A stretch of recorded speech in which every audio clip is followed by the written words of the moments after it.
Hey, Grinders. It's your buddy Jordan Cooper, Blenderhead. This is the Advanced Sports Analytics Show. I know I'm not Travis Mangone. I'm filling in for him. Apparently, he lost his voice last night. I'm assuming because he was yelling at 14-year-olds on Fortnite. But I'm here, and I'm honored to join Stewart Gibson on one of what I consider one of my favorite shows on RotoGrinders. Sometimes it's premium, sometimes it's free. But I think it's one of the best listens, especially if you're into a large field GPP strategy. So, Stewart, how did last week go for you? Not great. I had my worst week of the season last week.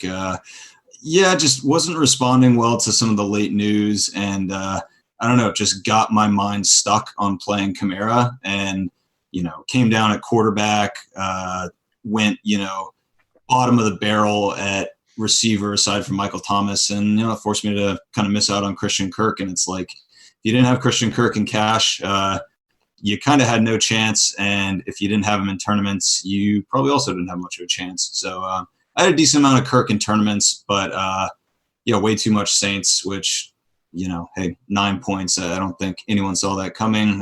But yeah, I don't know. Looking forward to rebound this week. I got some motivation just watching that Browns Steelers game last night. Like I'm jacked up. I'm ready for week 11, and looking forward to the Sunday slate.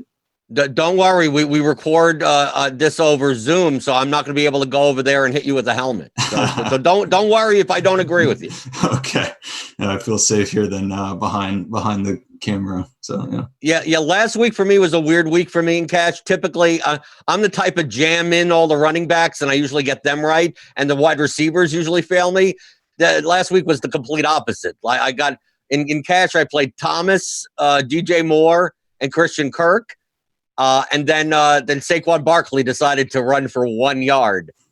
Can I ask you, as someone that's very deep into the data, and I obviously respect the data. I'm more of a game theory player. I let the data people do the data, then I look at the data, and then I make my decisions. So I'm not necessarily I know how to do some basic modeling. My question from last week's result, I know 13 carries for 1 yard for Saquon Barkley, and also the fact that Daniel Jones is at quarterback versus, like, we have a large sample size with Barkley playing a large enough, at least for the NFL, for playing Barkley with Eli Manning. At what point in your modeling do you start weighing the more recent performances and say maybe the baseline on a player we're projecting a little too strongly? Yeah, it's an interesting question because I'm actually kind of toying with this question. I'm right now working on some projection tools for ASA. We've kind of avoided projection stuff and mostly looked at like metric aggregation. I think that's a really interesting question, is what is the right window for baseline setting. And I don't have kind of there's no answer there. It's kind of like it's a feel thing. Yeah, one though aspect I do want, as I've started out this projection build, I've been looking at last 365 days as kind of the baseline, and the more and more I'm thinking about it, I kind of think I want to implement a last 300 days, and what that essentially 2 month drop off does is it says in the first half of a regular season, let's consider kind of a player's performance in the back half of the previous season as part of our baseline. And then once we start hitting the present, those 300 with a 300-day cutoff, those last 65 days, essentially eliminate the previous season and say okay, now that we're at more or less a halfway point, let's start relying on this season. And I think with NFL stuff, right, it's unlike baseball or basketball where you get games multiple games a week, it's pretty easy to quickly accumulate sample. NFL, by the time you reach an adequate sample size to evaluate anything, it's January, and the playoffs are starting, and I think it's definitely tough. I think that there's got to be some subjectivity there, and I think it's kind of for the player to decide what they want to do. But I'm definitely interested kind of in these projection modeling efforts that we're going to start undertaking. Trying to see what window of baseline appears to be kind of the most salient predictor of future performance. And I don't know. Hopefully we can kind of shed some light on that as we push through our projection efforts. Yeah, but I think also it really depends on the position. Because, for instance, we, especially with correlations, we talk about like wide receivers are very dependent on their teammates. Like the wide receiver can't perform well without obviously passing play calling and obviously the efficiency of the quarterback. Like running backs, a lot of times, like they could get 25 carries for 40 yards. And we've seen with Christian McCaffrey, we've seen with Leonard Fournette, we've seen with a lot of running backs, Derrick Henry, that they can make their entire value on one broken play or on just very opportune goal line situations. We get the pass interference in the end zone for that 1st and goal on the 1. And, one running back gets 3 of those in one game, while another running back in a very similar spot just doesn't happen to get those. So I think like with last week with Barkley, if we just projected that out, that the Giants being favored in that spot, Barkley high touchdown equity, that if you ran that out like 1,000 times, like all Barkley needed to do was like break one run and get one goal line carry, and like we wouldn't be talking about like is Saquon Barkley dust. Like it's that margin of error sometimes in 1 week could be really, really small between running backs. Yeah, and I don't know. I don't think we're moving forward, after this game thinking Saquon's dust, but it was, just an extreme outlier performance. And I do think your sample size kind of consideration is different position by position. Like running back, these guys tend to accumulate points through a high amount of lower variance plays. Obviously, goal line, red zone and goal line stuff is kind of high variance. High margins as far as what potential kind of value outcome could occur. But wide receivers and, tight ends even more so are like even a smaller sample, even higher variance type plays. And hey, we'll get into DVP later. I think New York Jets are an interesting case of a team that is really stout against the run and really susceptible against receivers. I wonder how much, that factored in. We saw Golden Tate and Darius Slayton both really blow up, but I don't know. You want to try not to overreact too much. And, if we continue, Saquon hasn't been super solid this year. So we might, want to continue to update our priors a little bit. But I'm not moving forward, kind of think Saquon's totally dust. And, I feel like some of these opportunities are actually good, or some of these outcomes create good opportunities moving forward to buy in on a guy that, you think had a previously bad outlier outcome. The field gets off him, and then all of a sudden, you have low ownership on a guy who was good. That's what I do all the time. You should see the NFL Discord when I'm like, I'm slamming 30% of this guy, and this is like the past 2 weeks he was horrible. It's like he's still in like when I could get Julio Jones at like 3%, like I just have to rely on the fact that he's Julio Jones, and it's not that I think that he's going to do well. It's just that he's going to do better than 3% owned. It's really that relational type of play. So last week, with the correlations going, I know last week talked a lot about the Panthers, and I think we're going to be talking a lot about the Panthers this week. What correlations game by game last week worked out, and what were like some outliers that maybe you didn't see coming? Yeah, so one I wanted to call attention to, and I think it also just like dovetails nicely into an update we've made to our correlation app. I thought the Tampa Bay Arizona game was a really interesting game from a correlation standpoint, and we had some of that correlation actually play out as expected, some of it not. And I think going into it, the correlation set up where it actually was a game like I wasn't super interested in stacking. There's obviously lots of opportunity for fantasy scoring there just based on the total and the teams playing, but it's just like the pieces to me just didn't fit together quite as nicely as some of the other games. So I actually last week, moved my tournament exposure slightly away from that game, from stacking that game, and more just picking like one-off pieces to get exposure, and towards New Orleans and Atlanta, which I thought had really good team correlation and cross team game correlation, as well as Carolina, Green Bay. I thought actually had a good opportunity for that. But so the one app, the update we made with our correlation app is previously, you could look at like guys and see how they correlate with players on their own team. So like going to that Tampa Bay, side of things, two guys we've talked about, I guess, in the past is how Godwin and Evans like really negatively correlate, and they're not guys like I want to be playing together on a Tampa Bay stack, but I want to pick like one or the other. Last week we saw them actually correlate strongly. They just correlated, to the floor, right? Like, and that is what happens, with positive, like, I don't want people to get confused that like negative correlation is bad and positive correlation means good. It just means like with positive correlation, you're likely to get similar outcomes out of players. With negative correlation, you're likely to get dissimilar outcomes of players. And with Evans and Godwin, we actually saw similar outcomes, both, bad.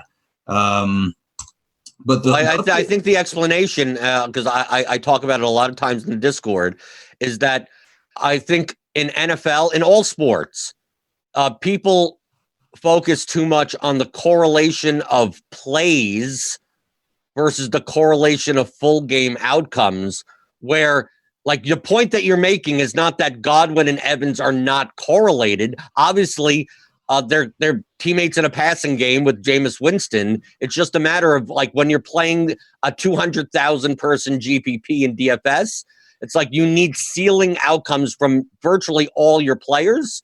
And unless like Winston throws for 500 yards, like it's quite likely that Godwin and Evans, especially at their expensive prices, don't reach tournament-winning ceilings at the same time, even though they could correlate together and both put up 18-point games. Just that 18-point games from each of them at their price is not going to win you anything. Yeah, and it's it's a good point. Like correlation, a lot of times comes from game flow, less from play by play. Like I think people assume like, oh, quarterbacks and receivers are obviously correlated, and like yes, they succeed on mutually beneficial plays.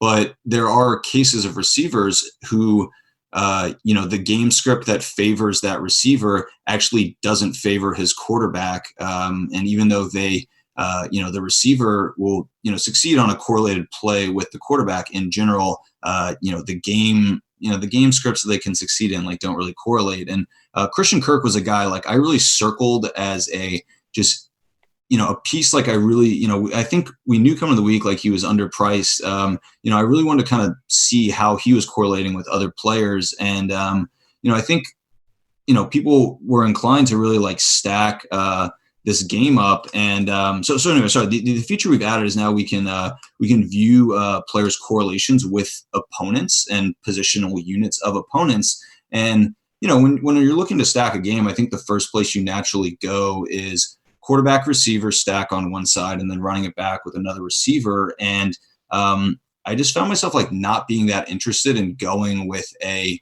Tampa Bay receiver stack running back Kirk, because historically Kirk has shown like, I say historically, in 2019, so fairly small sample size. And let's remove, because I don't want, what actually happened to, further kind of muddy the waters, but we saw even coming into the game, Christian Kirk had negative correlation with, opposing receivers in a pretty significant way. And, kind of this like modestly positive correlation with opposing quarterbacks. But I was really kind of looking at like this, we know with Tampa Bay, if we're going to run a Tampa Bay stack, it's probably going to be through Jameis and a receiver. And the fact that Kirk had kind of this significant negative correlation with opposing receivers, to me, suggested that maybe he was a little more viable, not as part of a Tampa Bay stack, but as a kind of one-off piece from that game to get exposure to that good game, and maybe seeking out like correlated game stacks that had a little bit stronger correlation, either through the receiver quarterback combination, or even, ideally with the opposing receiver from the other team. And, it was interesting. It wasn't like one I was really privy to, but coming into the game, like really the nut stack of that game, right, would have been Christian kind of running like a little mini secondary stack of Kirk with Ronald Jones. And, I do think it's interesting how Kirk like has these just pretty decisive correlations with, he just doesn't correlate well with opposing receivers, has correlated in the past really well with opposing running backs. And also actually had pretty good correlation with Arizona defense. So yes, we've also added, you can check correlation with DST as part of the application. So I don't know. I wasn't really privy at, before the game to this running back and DST correlation Kirk had. I mean, if, I'd spent more time with the application, probably could have, teased that out. But, I do think it was interesting how, we saw like, Kirk, I think, kind of excels in maybe not like the super big blow up game, which would, give, good opportunity to like his quarterback, guys running back on the other side. It seems like he kind of does a little better in maybe like a more contained game where maybe Arizona's defense is so we got, I don't know, it's not super strong correlation with defense, but, not negatively correlated, but, yeah, it was interesting kind of how that game played out. The Kirk correlation on the other side played out kind of as the data might suggest, but the correlation between the Tampa Bay receivers, didn't play out as expected. And, you'd usually think like if you get one of those guys, you're setting yourself up pretty well. But yeah, both guys hit a floor kind of simultaneously, which, made that stack, tough to, take down the tournament or finish, real high up. Yeah, I'm one of the people that I pat myself on the back that had the Kirk and Jones secondary stack. But I came to that conclusion from a completely different reason, other than the fact that the combination is cheap. Yeah. I mean, and, that's another thing is like, it's crazy how many people, will go with like this Evans Godwin stack. That's like, and with Jameis, I mean, it's an insanely expensive stack, two strongly negatively correlated receivers. Like there's just very few routes to, that double stack, like taking down a tournament. So. Well, price matters. I mean, I'm the king of the vomit stack. I do it in baseball. I do it in football also. Basketball, it's kind of hard to do. Guys that aren't going to play more than 8 minutes really can't get anywhere in basketball because there's no big events. Yeah. But yeah, in NFL, like you can.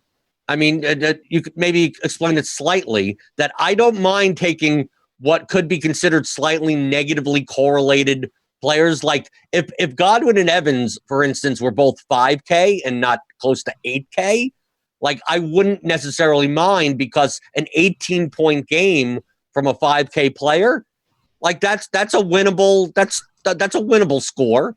But once like I looked at last, I mean, I know I didn't do well with the Falcons Saints stacks last week, but I focused more on stacking the Falcons than the Saints, only because Michael Thomas being the most expensive receiver, and pretty much like I'm not expecting Ginn or Cook or like Kamara's expensive. If I make a Breeze Kamara Thomas stack, like that's expensive. They have to score a lot of points.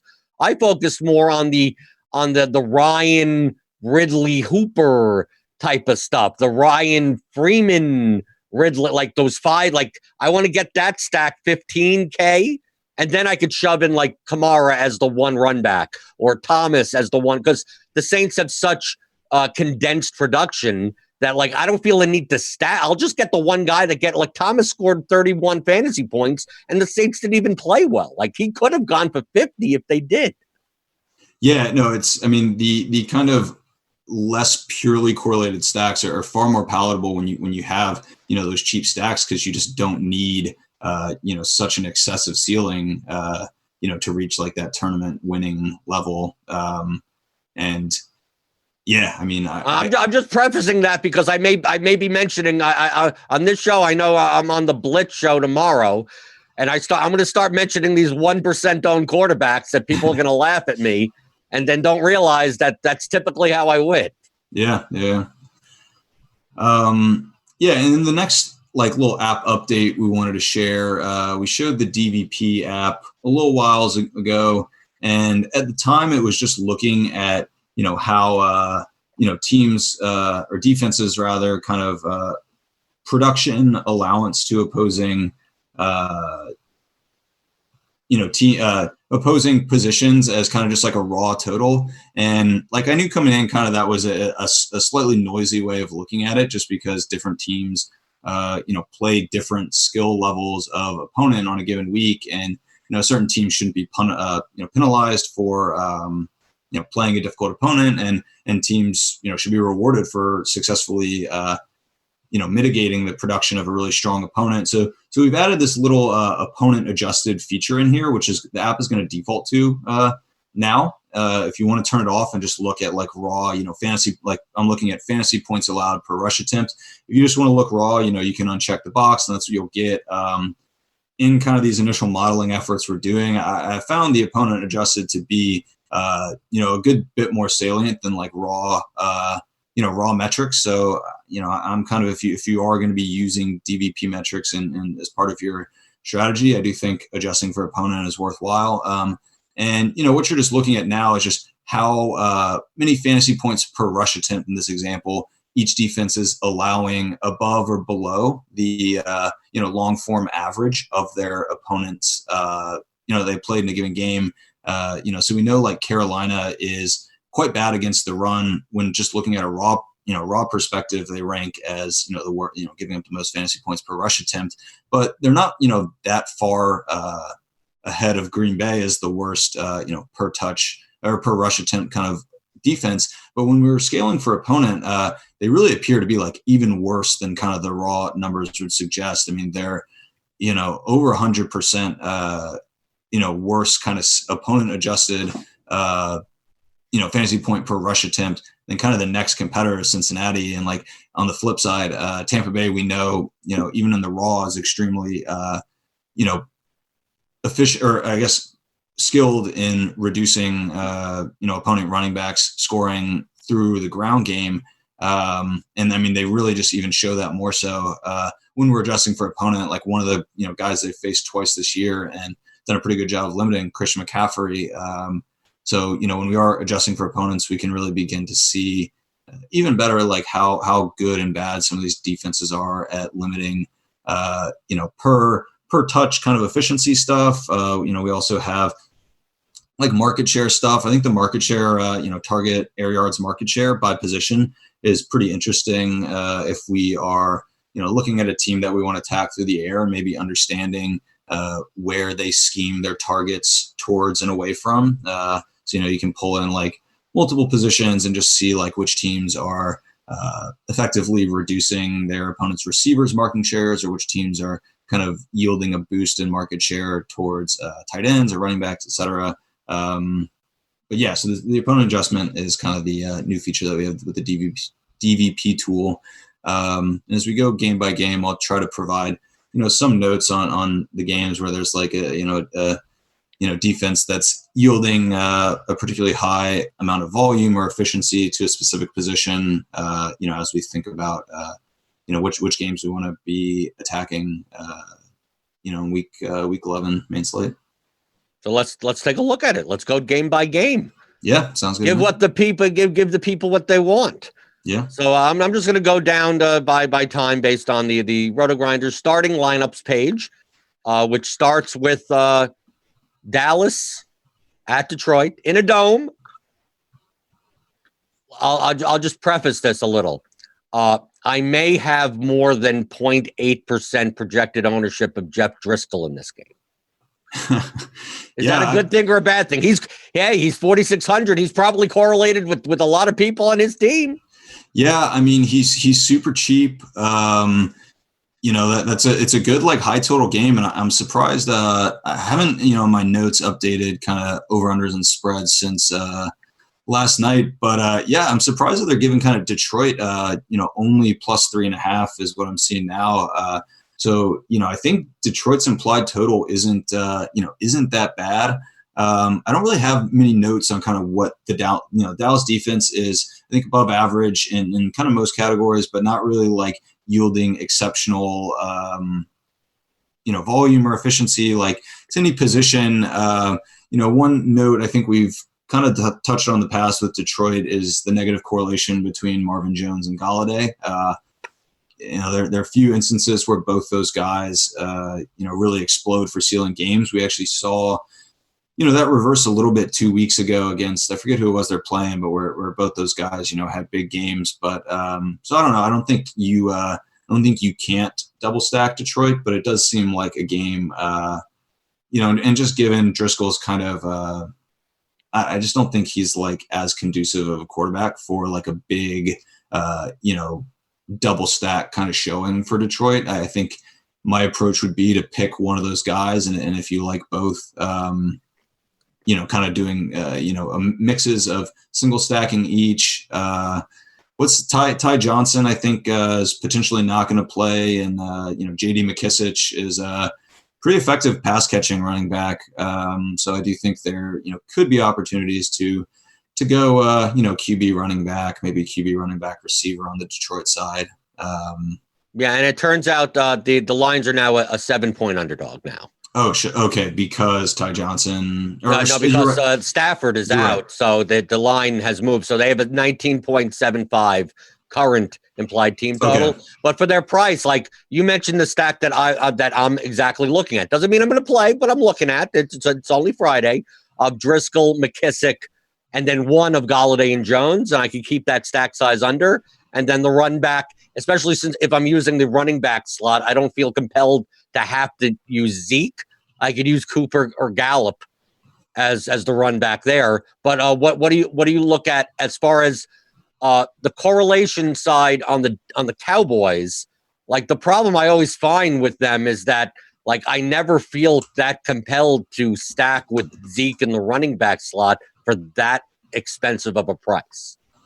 Yeah, I'm not that familiar with kind of how Dallas's receivers are correlating versus their opponents. I could pull it up here fairly quickly, but I mostly am playing cash, and I'm kind of think my mind tends to think about it that way. I mean, Zeke is a guy that we haven't really been talking about much this year, but I do think he's in a pretty good spot. And, I don't know, I think Zeke could even be a part of a, GPP game stack. I mean, Detroit has been very bad against, opposing running backs on the ground, but I think they're also like really exposed to running backs through the air. They're allowing the second most opponent adjusted fantasy points per running back target in the league. So, I do think like there are avenues to Zeke succeeding in a closer than expected game where, you would think like the conventional route to, Zeke smashing is like Dallas blowout pounding Zeke. But I do think he has some upside in kind of an explosive type, or sort of like high scoring, closer than expected game. If Dallas does feel compelled to kind of go to the air more than we might project, I do think there is some run for Zeke, in that regard. Let's see, let me move some windows out of the way. I mean, I don't know. It's looking like Dallas receivers are at least like Cooper and Gallup are kind of negatively correlating with opponent receivers, which would suggest maybe it would take kind of a reversal of data to get the Dallas receivers and a Detroit receivers to blow up, but again, like with these correlations, like they are trends, not laws. So, you can see negatively correlated kind of plays hit in the same game. It just, seems slightly less likely than, your correlated plays hitting together, in my opinion. Right. We're talking about probabilities here. A lot of people in daily fantasy sports think in terms of 100% or 0%, and we're thinking in terms of more likely and less likely. Doesn't mean it can't happen. It's just that the probability is lower, not 1%. It's most human beings' probabilities, just anything in the middle kind of becomes like they don't realize that a 20% shot is actually not that long shot. But when you look at that 20 or something, you look at that negative 0.19 negative correlation and go, oh, that can't possibly happen. It's like, it's not that dramatic. Yeah, for sure. And like in tournaments, let's face it, like you're shooting for extremely low probability, level of performance for your lineup. So like, to to rule out, some 20% probability is like, oh, that's not a good play. Well, like then, large field GPPs probably aren't good plays because the probability of, winning a significant amount of money on those is hell of a lot less than 20%. So. Right. Play double up. If you want the 50% outcomes, just play double ups. Yep. So the next game, let's see if we could talk about this game in less than 60 seconds. Jets Redskins 38.5 total. Now this seems like the vomit game that I would go to. I'll be like, okay, how do I stack Haskins with McLaurin and then run it back with Bell and whatever? But like, this would be the perfect time that I would consider playing Adrian Peterson if it wasn't for the fact that Darius Geis is going to be back. But then once I remove that, I'm going to play Darnold with 2 pass catchers, and Darnold's not even that cheap. He's 5,700. So is there? I mean, I know that there's positive correlations in this game. The problem is that are there ceilings here? Yeah, I mean, it's like positive correlation doesn't do you that well if there's not a point scoring, which point scoring, real life point scoring equates or correlates with fantasy point scoring quite strongly. Like if you don't have a kind of competitive enough and high scoring enough game to support multiple players doing well, like there's not too much you can do there. And I feel like we're kind of running into that with this game. I mean, 38.5 is just an abysmal total. And the fact that it's only, Washington 1.5, I mean, it's not like, one of these games where like Washington could even, is projected to reach like, 20, 25 with like, an onslaught type thing. It's like expected to just be a close, low scoring game. Yeah. McLaurin's the one guy, you touched on. There's going to be no data really at the pro level for McLaurin, to Haskins correlation there. But, we like New York, the Jets are really effective against the run and really not effective against, opposing receivers on the outside. So that could be like one area, one attack, but in general, not too interested in this game. Well, let's go to a game that is similar. Like it fits more of the bill of it's a low total, but it's more lopsided. And that's Broncos at Vikings in the Dome, 40.5 total. But I mean, the Vikings are currently over a 10-point favorite. So at least the Vikings have a healthy implied total. And we also have the possibility that Thielen is going to be out for this game. So I know we have, Diggs is going to get a higher market share, and we always have Dalvin Cook there. But how correlative is, from a ceiling perspective, is like stacking this game with like Kirk Cousins, Cook, and Diggs together for that high price, being that Cook is a pass-catching running back. Do you think that it's a better correlative move to forego Cook in that type of stack and play like Kyle Rudolph or Irv Smith instead? Or is it the type of thing where you're actually trying to do the opposite and you're going to try to go for the Broncos actually stay in this game and you play the cheaper Brandon Allen, Cortland Sutton type of stack and then just play one of Diggs or Cook?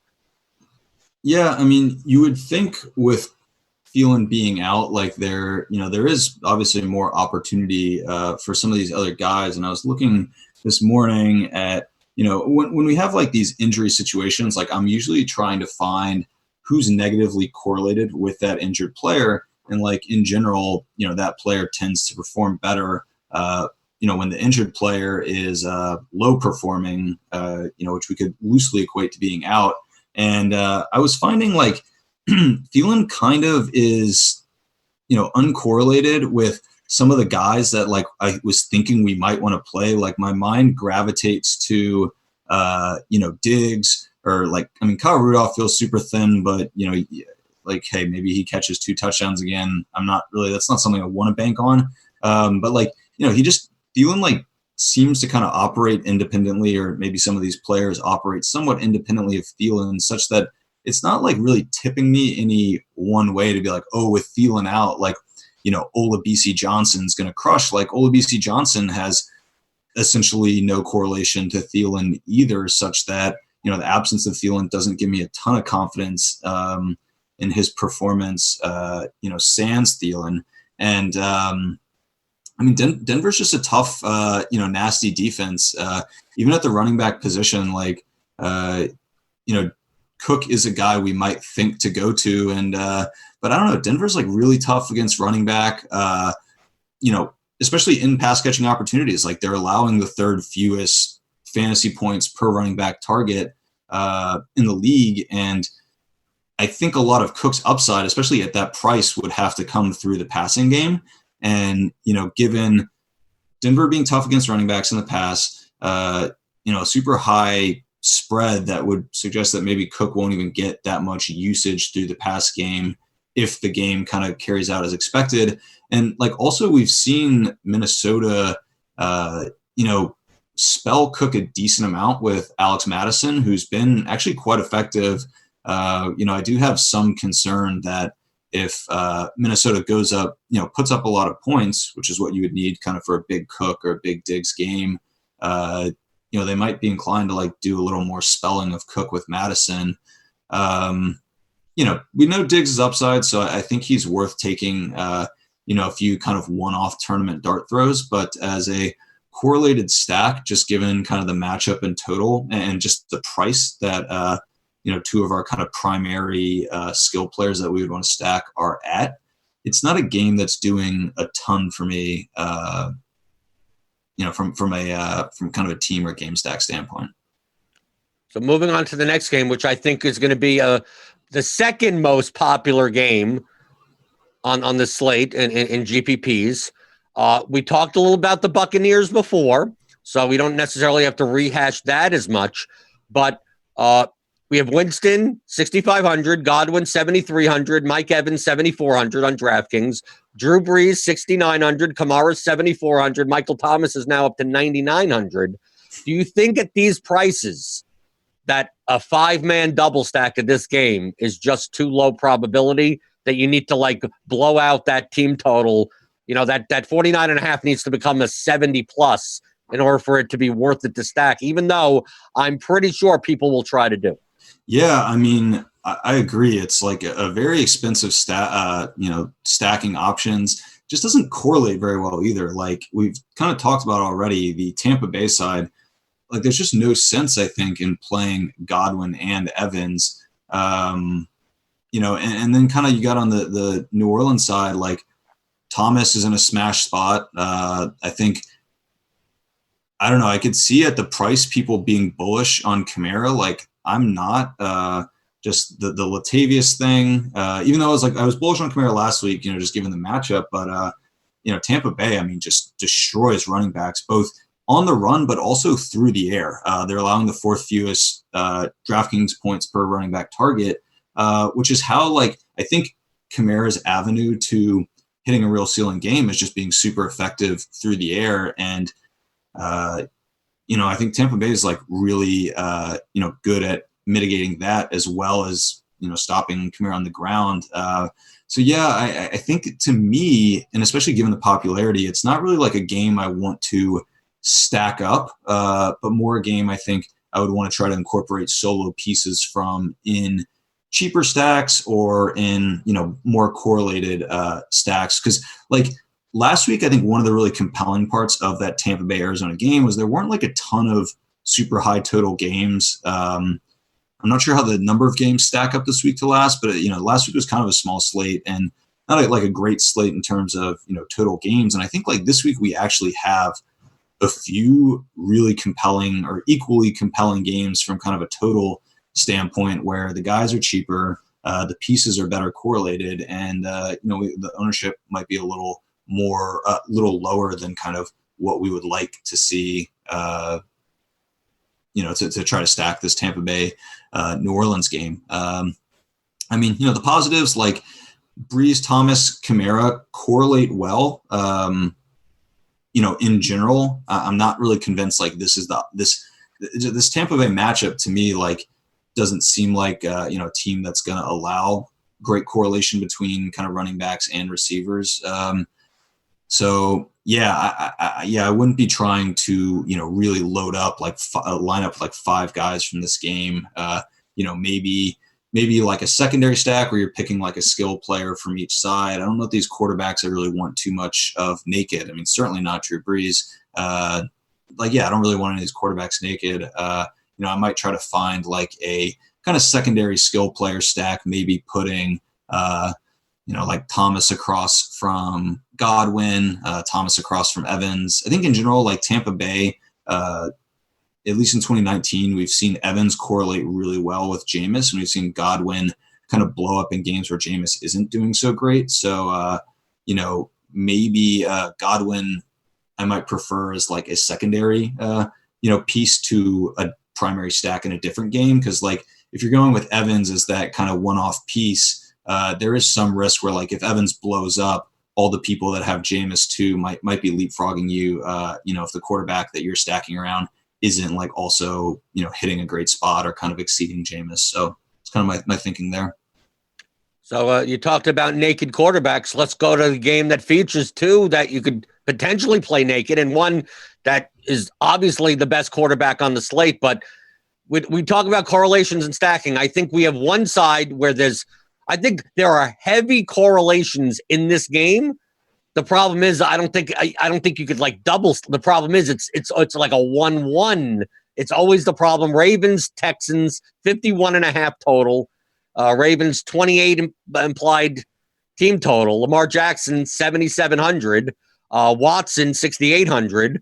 Watson and Hopkins are as correlative as you could get between a quarterback and a wide receiver. And then Lamar Jackson, you could play him by himself and he could be the ceiling scorer. And the problem is that I think he's correlative to all the other teammates. I like Marquise Brown and Mark Andrews are like the players that you would correlate with him. I think the problem comes in that we have every week is that Lamar Jackson could suck up so much of the production on the ground that neither of his correlated assets put up a ceiling game with him. Yeah, for sure. I mean, Lamar is like week in and week out one of the top quarterbacks that I'm considering naked. But like you said, the correlation with Andrews and Marquise Brown and both Brown and Andrews actually correlate quite well together is compelling. I think kind of the route with Jackson is like play a little bit of both. If you're playing multiple lineups, mix in some Jackson Brown, mix in some Jackson Andrews, and then also consider some Jackson naked and maybe, run back with the Houston receiver. The issue with Jackson, let's talk about the Baltimore side for a sec and kind of what Houston does on defense, because Houston's a pretty interesting defense in that they are very strong against running backs on the ground and through the air. They're very strong against running backs on the ground. They are exceptional, like one of the best defenses against tight ends. They're allowing the second lowest fantasy points per tight end target and fantasy points per tight end air yard. So for me, like Andrews isn't a guy I want to completely wipe out just because he gets so much red zone use. But I'm definitely like when thinking about a Jackson stack, probably this week going to skew a little more towards Marquise Brown because that's really where Houston can be attacked. They're allowing the sixth highest opponent adjusted wide receiver target market share and the second highest wide receiver air yard market share. So they're allowing receivers to, I guess, exceed their historical market share at the second highest rate in the league. And, Marquise Brown is a guy we're not really interested in from a target floor standpoint. We're really interested in him because of the air, the upside he has via, his air yards. So when stacking Lamar, if I am going to stack Lamar with, one of his pass catchers, Marquise Brown is the route, I think I would prefer. And also like Andrew's price is kind of pretty high this week. I think they're kind of better options you could go with tight end. Again, wouldn't rule them out because like it seems like people, this isn't a week where I think people are going to want to pay up for tight end. There's a lot of intriguing, running backs and wide receivers, and there's not a whole lot of salary. Well, there's not a lot of like safe, real comfortable salary relief at quarterback we feel good about. So, Andrews could be that contrarian pay up. But then, the idea of running back, one of the challenges, Baltimore, Jackson and Marquise Brown and Andrews negatively correlate with the performance of their opponents. I think in a 51-49 fairly close game, like people's inclination is going to be to, all right, cool, let's like run our Jackson stacks, stack them up with Brown or Andrews or both, who are going to run back with Houston. I think an interesting, the Houston guys aren't cheap on the other side, Fuller and Hopkins. I do think there's kind of some viability to a, Baltimore onslaught kind of build where you're just going, Jackson, one of his primary pass catchers, saving on the Houston side and kind of reallocating some of that money elsewhere for, some correlated plays at some of the other positions. You buying that at all? Or are you thinking if you're going to go Baltimore, you want to run it back with the Houston guy? Well, I think the issue is that a lot of times Ravens ceiling results involve them having the ball for so much possession that the opposing side just like they could put up points, but just like they just run so many less plays that it becomes less probable that that happens. I think the contrarian way to go this game, I'm not saying I'm doing it, but I think you could show me, maybe I'm wrong. I think there's a strong negative correlation between Mark Ingram and everyone else on the Ravens, that if you wanted to go with one of these Ingram 4-touchdown type of games, that you go Watson, Hopkins, Fuller, Ingram, which is a way to get like completely contrarian exposure to a 51 total that people won't have that combination. Yeah, it's a good point when we've seen it in the past where, Lamar and company have kind of pushed the ball downfield and then Ingram's just kind of backed his way into a multi-touchdown game. I think there's kind of optionality there for sure. So are you going to try to then, you thinking to run that back with Houston guys and maybe like build around a Watson stack or just it could be a 1-1. It could be a secondary correlation. I could do something like Ingram, Fuller. I look at Fuller because at least he's so much cheaper than Hopkins. But if anyone's going to put up a 40-point score, obviously Fuller could do it, but he needs to do it on like 3 or 4 big plays. Yeah. I'm not saying that I'm going to do this. I'm just saying this is how I approach looking at games going. Like most people will look at this and go, oh, I'm going to do Jackson, Brown, Andrews, Hopkins. Sure. Something like that. And I go, I look at the total price and I go, Andrews at 6,100 there just doesn't I don't mind playing him instead of Brown, but like combined. And then I just start looking at contrarian ways. So I'm just looking at how do the pieces fall in? And I don't find it very compelling to do like a Lamar Jackson Brown stack and then like running it back with Darren Fells. I'm not a big fan unless the tight end is like a high level. If it's a Kelsey, Ertz, Waller, a tight end that could like get there on his own. Typically I include tight ends that are like as part of a stack. So like the quarterback has the highest score on the slate, and the tight end also has like one of the touchdowns and like a 560 type of game. Yep. So just pulling up in 2019, Ingram, how he's correlating with, I just selected Jackson and Brown, kind of the 2 shiny pieces here. Ingram, Jackson, a negative 0.004 correlation. So essentially like those 2 guys operate completely independent of each other. It's an interesting, kind of wrinkle where you could, feel like you're getting some leverage on the field. So I think worth an idea there. So let's go to another game that maybe we could get over with. No, maybe not. Okay, no, sorry. This is a vomit game, so we got to spend some time. I think most people would skip over this game a little. Bills, Dolphins. Dolphins at home. Bills are, it looks like almost a 7-point favorite, 6.5-point favorite, 40.5 total. We get into a similar situation, I guess, maybe with Lamar Jackson as we do with Josh Allen, I guess a little, because he is a rushing quarterback, so he kind of steals production from other teammates. Mm-hmm. And then we have the Dolphins, who this will be my 3rd week in a row stacking them. So I'm telling you right now, I will have a lot of this game. You can't tell me at these prices that Fitzpatrick and 2 receivers or Gesicki at tight, like any of the 2 pass catchers are for their prices is not like absurdly correlated. Yeah. I don't know. I don't have too much on the Miami side offensively. Like just not saying like I don't have much in that, I'm not playing them. I just haven't like really too many notes on them. But yeah, I mean, with Miami, like, look, Preston Williams' injury opens up a lot of opportunity for, some of these guys. Devontae Parker's been pretty consistent all year. And, I do like it has yet to pay off this year, but I think like guys like Albert Wilson and Jakeem Grant are, always worth like a little kind of sprinkle. They are just have so much big play upside. And, Wilson in particular, like Miami has, I know this is a new coaching scheme this year, so haven't really been paying attention to how much they've been utilizing him in gadget plays, but like he does seem like a guy that Miami sometimes in the past has tried to get the ball to in kind of some creative ways. And yeah, I mean, at those price tags, like, look, you just need one big play to, kind of for them to make value and even kind of give you an opportunity to really take down, a big tournament. And yeah, those price tags give you the opportunity to get up to a guy like Michael Thomas, if that's where you want to go, or, some of these other high priced running backs. So yeah, I'm definitely intrigued by it. I do have some notes on the Buffalo side and have a like grab your trash can, because a real vomit stack on the Buffalo side.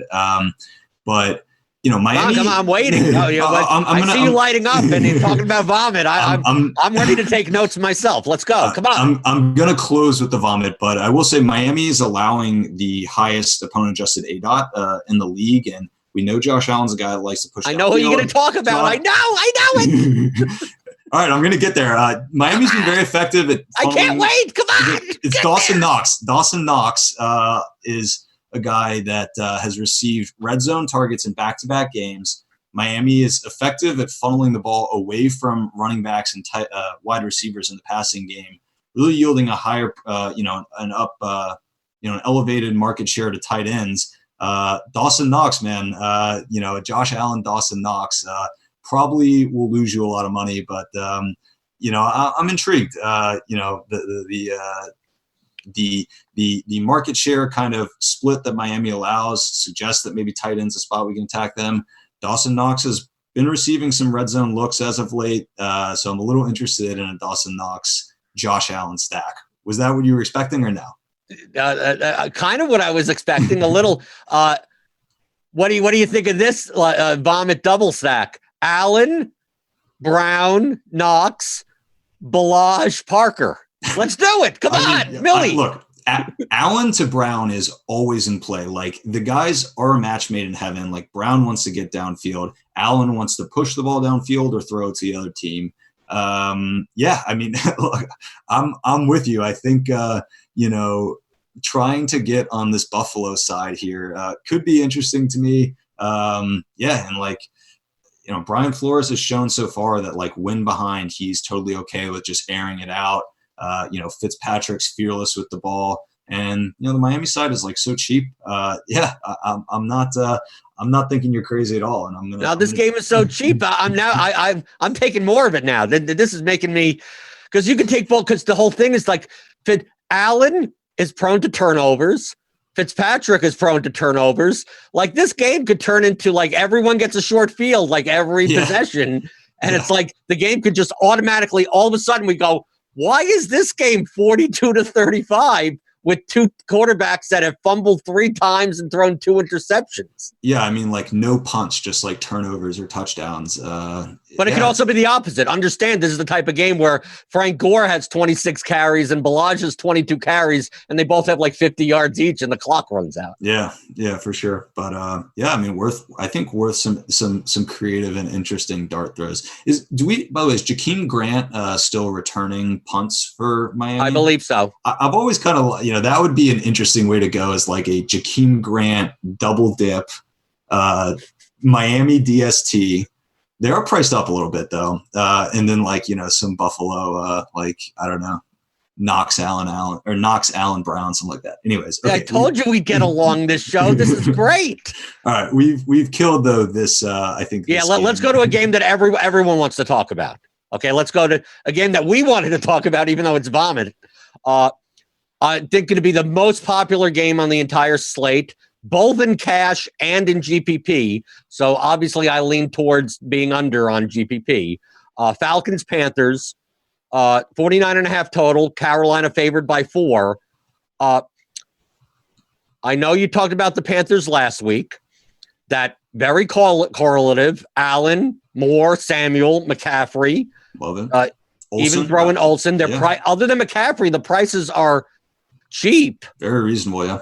We're going to have a very chalky Brian Hill as obviously part of a run back, either in a single or a double. Like, I think we're going to see a lot of like Allen and 2 of McCaffrey, Moore, Samuel, or maybe Olsen, and then like a Hill, Julio Jones, a Hill, Calvin Ridley, like that type of double stack. Do you think for the prices that it's going to be still too owned for large field GPPs, that it makes it plus EV? I mean, I think it's going to be too owned to like play the obvious, like Allen, Moore, Samuel, Hill. Look, I mean, I don't want to be full fading, a well correlated, strong Carolina team against, probably, maybe the most porous defense, in football. We said that about that. This is what happened to the Saints. They got 6 sacks on the Saints. It could happen. Yeah, I mean, look, they're good at putting pressure on the quarterback. I think. I'm sorry. Yeah, I don't know. That game was ridiculous. But it could have that. But that's what GPPs are. I look at. Yeah. See, I get it. I'm more like I think the stack has the highest raw expectation. Mm-hmm. I would agree. I don't think we have to break down why they're correlated. I mean, they're correlated and they're cheaper than they probably should be. Yeah. But I think that I'm more likely to not fade the game, but just like I'll take like a Kyle Allen, DJ Moore single stack, and then have like Brian, like just do that and not take Samuel. Or take these guys as one-offs. A secondary, Brian Hill, Curtis Samuel secondary stack without the quarterbacks. Like, I'm not against the game. I think this is the best game on the slate, price-wise and expectation-wise. It's just that I think if you're playing like a 200,000 person GPP, I just think if you're going to play Allen, Moore, Samuel, McCaffrey, Hill, something like how much leverage you're going to have to get so much leverage from your other 2 spot. Like, who are you playing? Yeah, I mean, someone totally off the board. Jakeem Grant and Dolphins DST. And Dawson Knox. We got to play Dawson Knox in there. Exactly. Yeah, I mean, the leverage spot I've been kind of trying to work for the past couple of weeks on the Carolina side is Curtis Samuel is one guy who actually has negative correlation with McCaffrey.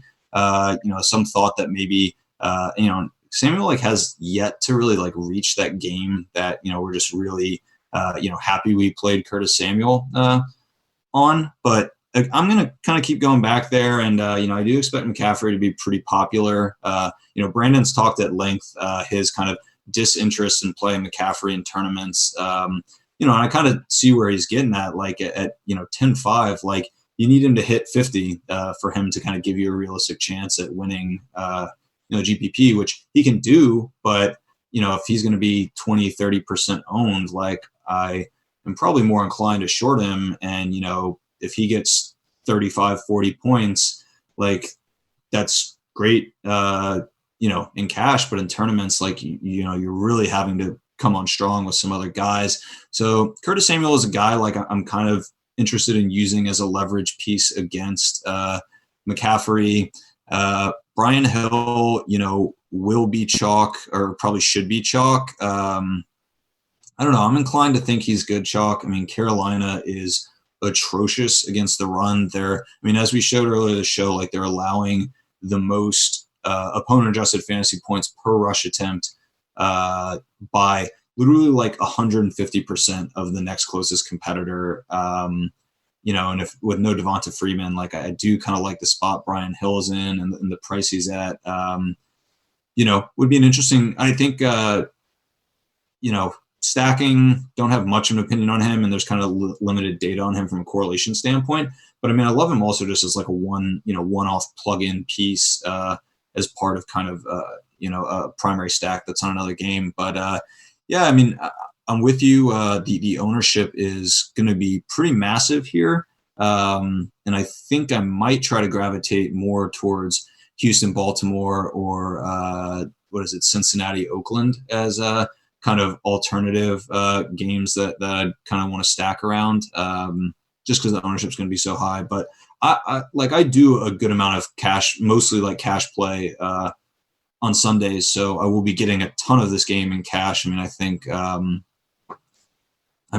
like running 5 Panthers of Allen, McCaffrey, Moore, Samuel, Olsen, like is not crazy at all in cash. I think, I say it's hard. You're getting like 95% of the Panthers offense and just not worrying about how it's distributed. Yeah. I mean, it's got great floor, pretty limited ceiling. So not, something I'm interested in doing in tournaments, but I think all those guys set up pretty nicely. And Atlanta Hooper's out. So, figuring out what's going to happen with that volume, I think will be, a pretty interesting, way where you can kind of get creative. I think in terms of like where they're used in the field, like you would expect maybe Calvin Ridley to, Hooper, man, and Hooper was the guy I was running back mostly with last week in New Orleans, and seeing him catch that early touchdown and then get injured was pretty heartbreaking. But we'll kind of see who replaces the Austin Hooper role, and I think Calvin Ridley set up fairly nicely to be that guy.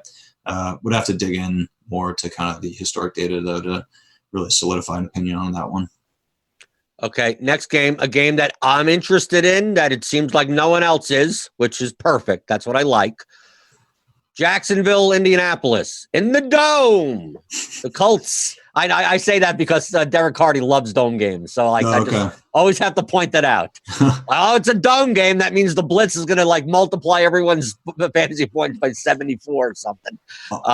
Honestly, I've been doing so with this projection kind of algorithm that we're working on. I'm going to use some sort of like data machine learning algorithm where you can look at like the importance of different variables. And I am controlling for indoors and wind speed. And indoors is showing up as a completely not salient variable in the whole model. Got to continue kind of playing with the data, but I have also like subscribed to that theory. And look, I mean, kind of data modeling can show you some things that aren't true sometimes, and can show you false positives and true negatives and all this stuff. But I thought that was kind of interesting. I literally actually have no notes on this game. I know historically Indy's a team that is funnels passes towards the middle of the field, and the tight end is a position that sets up nicely against Indiana. The problem is, like, I'm just not that interested in whoever it is, O'Shaughnessy. I forget what the other guy's name is. They acquired him from someone else in the offseason. DeValve? It's going to be set DeValve. You don't want to play DeValve? I don't have too many data points stored in my head on Seth DeValve. I don't know. Not a game I'm terribly interested in. Fournette's a guy, we typically like, just given kind of the workload he projects to get, but he's really priced up this week. I think it kind of makes him tough to play. And what Foles is coming back this week, right? Yep. Historically, he's been pretty like low efficiency per drop back as a quarterback, and Indy's a team that's going to try to lower the pace as much as they can. So I'm not too enthralled with this game. Talk you away from it, but I don't really have too many notes on this game. All I look at is the price and the ownership, and I go, Leonard Fournette could have 90% workload at 7,900, and he's under 10% owned projected. And then I take a look at like D.D. Westbrook is going to be back. He's 4,500. When he was playing, he was getting 8, 9, 10 targets. I'm looking at a Marlon Mack who busted as semi-chalky last week at projected 3% ownership at 6,400. I'm just saying, yeah, you're right. It's not an appealing game. I mean, the Dolphins-Bills game is not an appealing game either, but the prices dictate, like, I could get the outlier here.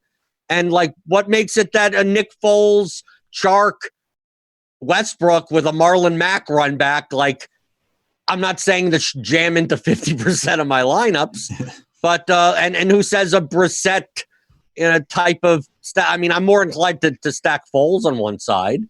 But I mean, the pieces of the game, even if you want to play a little Westbrook or a little Fournette or a little Marlon Mack or something like that, it's not high probability. But I mean, like, I know the Panthers are good. Like, I don't need to do much analysis on that.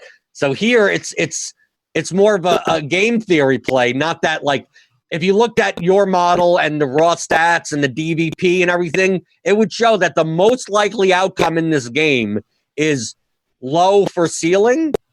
But for the price, if I'm going to 10% of my portfolio has pieces of this game, like, I mean, that's what separates people from winning milli makers and not. Yep. I mean, last week I did some digging on the Colts, and they do have actually a pretty correlated passing attack, and just some guys who, I just like the way kind of they're and what they played like Oakland last week, I believe. Like, I liked how that set up with T.Y. Hilton being out. We had Ebron and Zach Pascal, strongly negative correlates of T.Y. Hilton.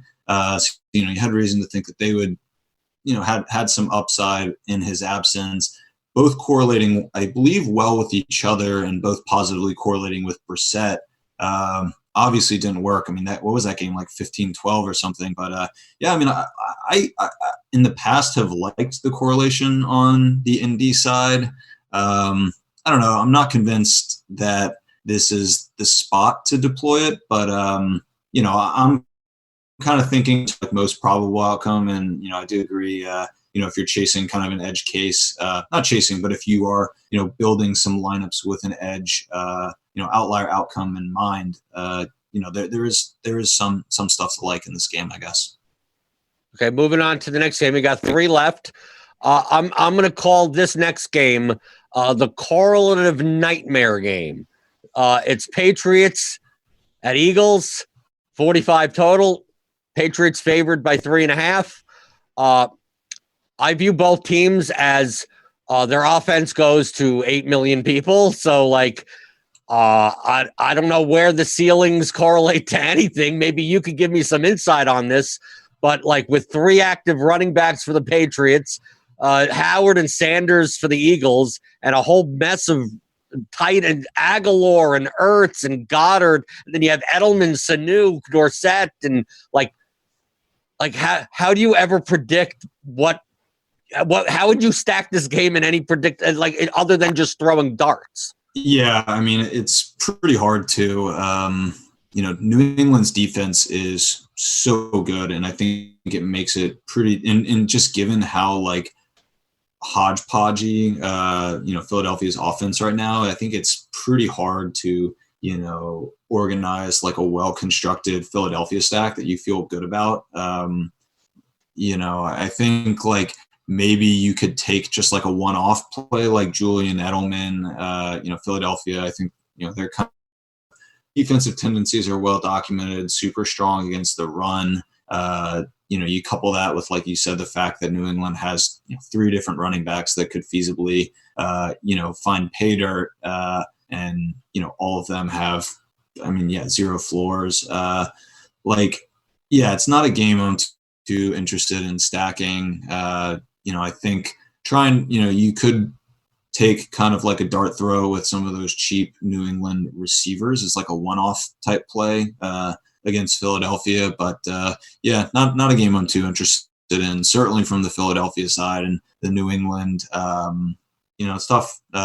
New England, though, one note I have on the defense is they are a little more attackable against tight end, allowing an elevated opponent adjusted market share and efficiency per target to tight ends. I think a case could be made that Ertz's price hasn't climbed a ton, and with the absence of like Alshon Jeffrey and Deshaun Jackson, I say Ertz, also like Goddard too. I mean, both these guys, I think could be in play. But as you mentioned earlier, like tight end's tough when you're not stacking with the quarterback. Ertz does feel like one of the that I would feel okay playing like without his quarterback, just because he gets like so many receptions. So like seems like you could get potentially like a 10 catch Ertz game, and maybe 10 would be an insane ceiling, but, like a 7 or 8 catch Ertz game, Carson Wentz doing pretty much what he's done all year, next to nothing.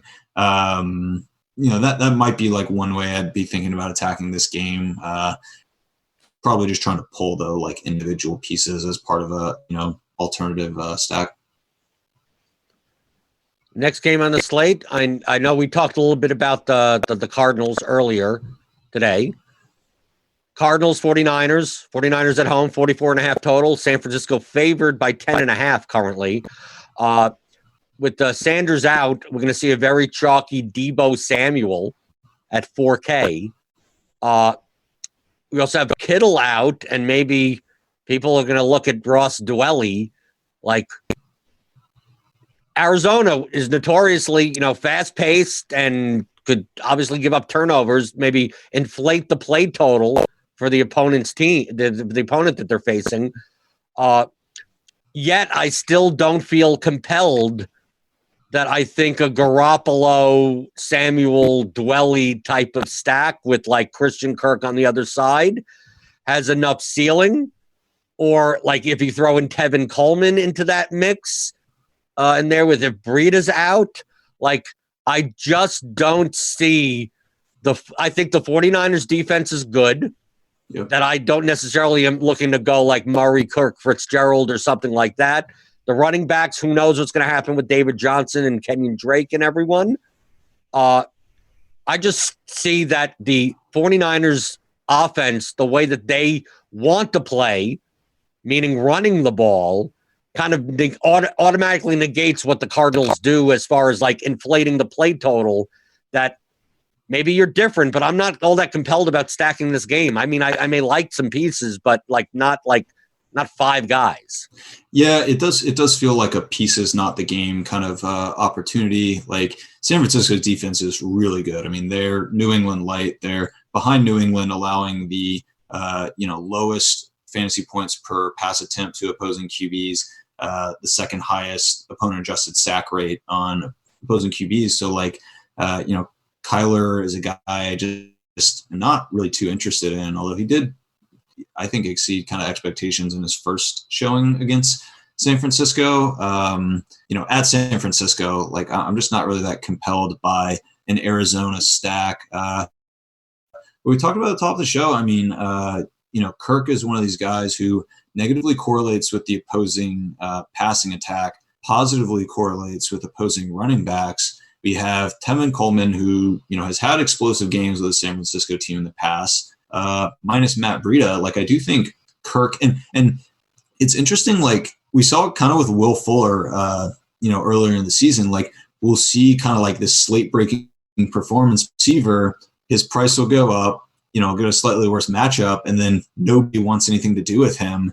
I think you see it also in like DFS golf too, a decent amount. Like the guy who wins the tournament the previous weekend, people will just want to stay away from the next weekend. And I wonder, how much ownership we'll see on Christian Kirk. He's currently projected at 6%. RG, I think it'll be high. I think it'll end up being double digits. Yeah. But I mean, I'm still willing to possibly take a shot, even at like 10%. But I just think that 40 points from last week is going to inflate it enough that maybe I just don't bother. Yeah. I mean, I think I'm never great at, projecting ownership. I'm kind of just relying on what I'm seeing around the industry. But, hey, I mean, their defense is priced down at 1,500. We saw the data hold true last week with the Kirk opposing back Arizona DST. I would be a little interested in kind of like this well-correlated secondary stack of Kirk, Tevin Coleman, Arizona defense at 1.5. And then, I mean, you have a pretty good amount of money to play around with at some of these other, as you're filling out your roster.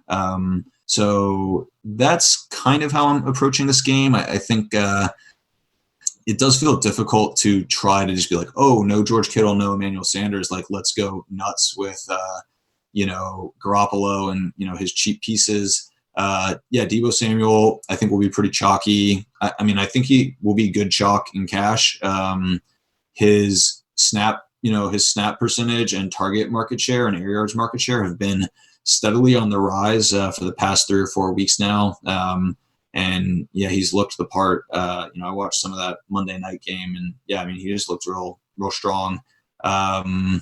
Kendrick Bourne is a guy who early on in the season I was trying to play a little bit of, just because he in 2018 actually got a pretty good amount of red zone exposure. Like, he was a guy that San Francisco was looking for in the red zone, and with Manny Sanders and Kittle out, right? Like, there's going to be some opportunity that needs to be filled. Kendrick Bourne at I think he's min price.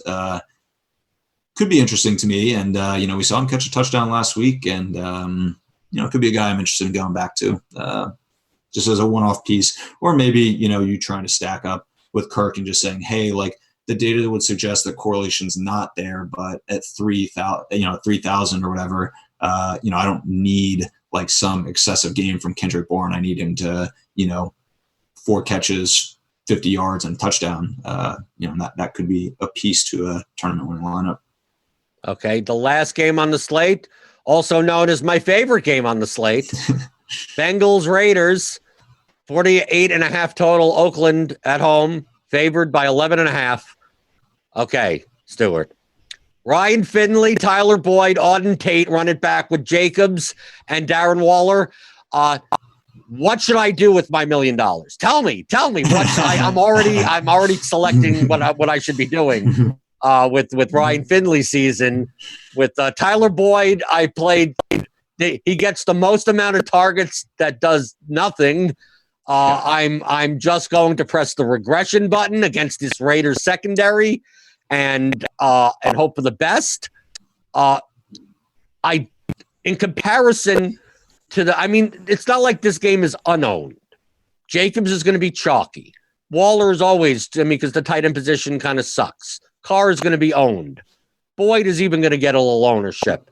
In comparison to the Panthers-Falcons game, the only question in this game is are the Bengals going to have a pulse?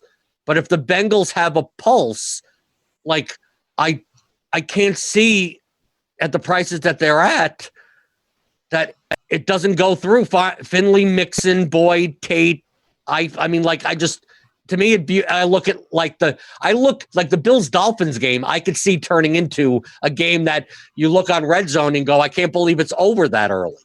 I don't even see this game being that. I could see this game being, wow, I can't believe the Raiders put up 63 points at home. Yeah, look, feels like they could do that. And I don't know. I expect Cincinnati to have more of a pulse than they did last week.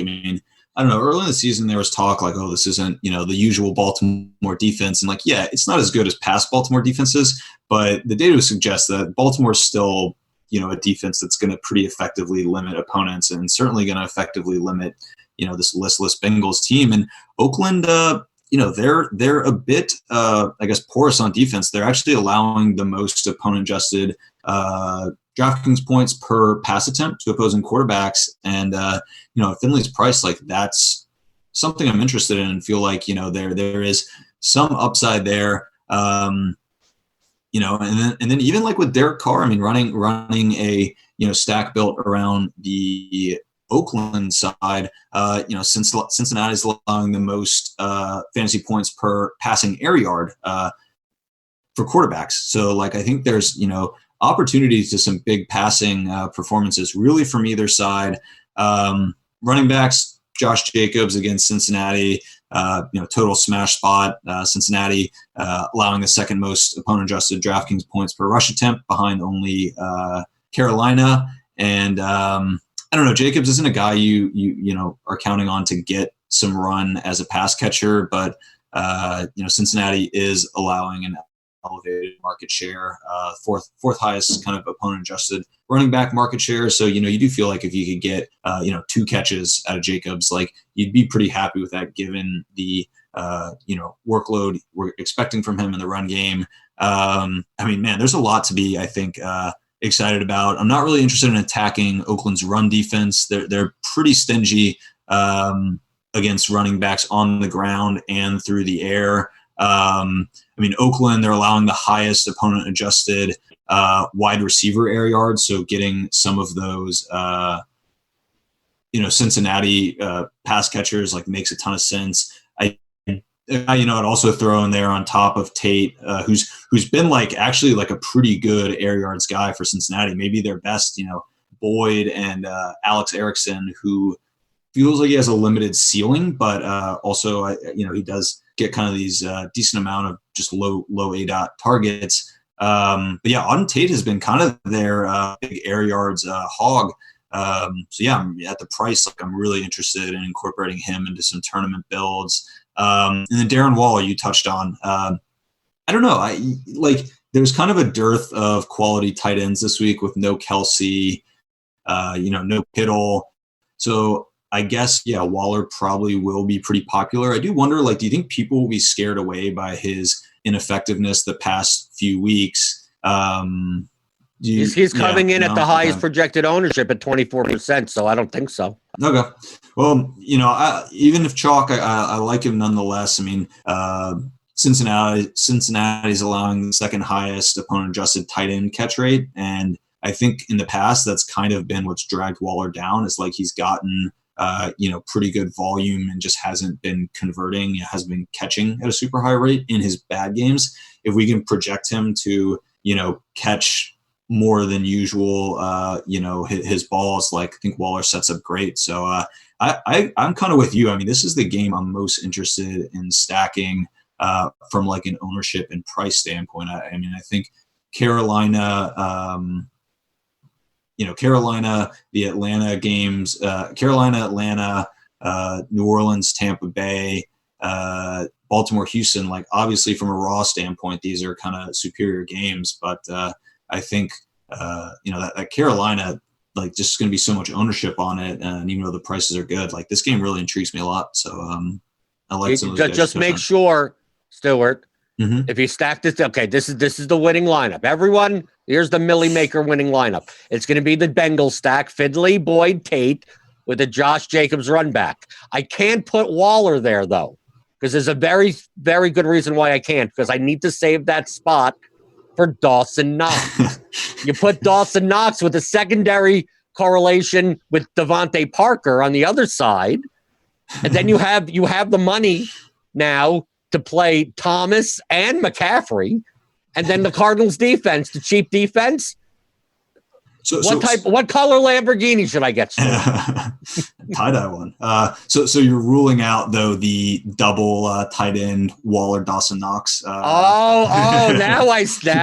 That's what's going to beat me. That's okay. You're on the next level. That stack will be super low owned. I think you might be unique if you truly unique if you're going Dawson Knox, Darren Waller. Okay, so from a general standpoint to close out the show, outside of obviously me looking at the games that are horrible, if you had to choose, for just from raw expectation, the top three would be the Panthers game, the Raiders game, and the Saints Buccaneers game, right? Hey, I like that Houston-Baltimore game too. Both those offenses, Baltimore in particular, can really move quick if they want to.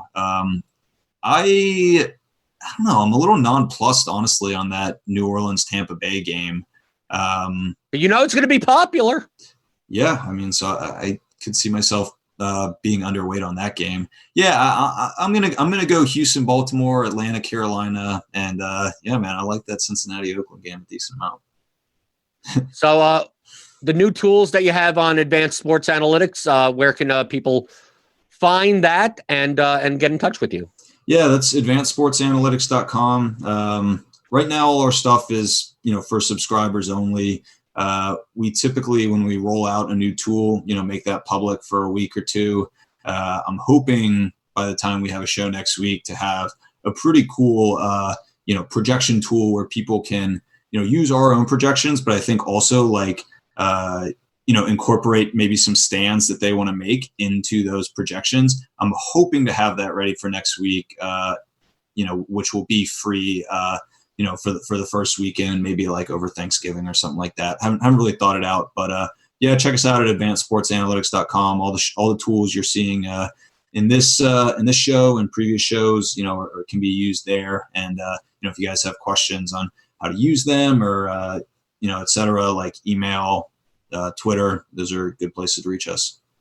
Yep, and I'm on Twitter as always. Probably next week, Travis will be back as long as he gets his voice back.